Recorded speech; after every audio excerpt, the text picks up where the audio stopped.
Hello everyone, কি খবর? আশা করি সবাই বহুত বেশি ভালো আছেন। আলহামদুলিল্লাহ আমি ভালো আছি।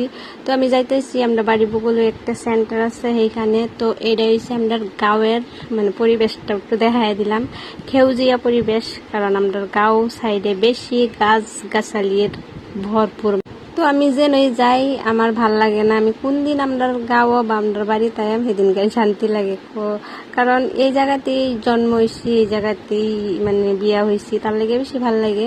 আর যাওয়ার কারণটা হয়েছিল যে আমার একজন ফ্রেন্ডে এই কাপড় চোর গিফট করছে। তো তার লেগে কুয়েনারে দেখাই দিই কিরম লাগছে জানাইবেন, কালারে আর কাপড় জুড়ে কিরম হচ্ছে জানাইবেন। তো কোনো একদিনে কিছু আনো গেলে কিছু আনো ঘুরবার বা বেড়াইবার গেলে এই জুর কিনতে যাই, তারপর সুন্দর করে ফটো শটো দেন দেখবেন আর কিরম হয়েছে একটু জানাইবেন কালার সালার। তো কাপড় জোর দেওয়ার জন্য থ্যাংক ইউ সো মাচ। তো তার নামটা মেনশন করছি না, কারণ মানা করছে তার লেগে, নাহলে হেরারে কয়ে দিলাম ইলে। তো যাই হোক, থ্যাংক ইউ মনের থেকে। সবাই ভালো থাকুন, সুস্থ থাকুন।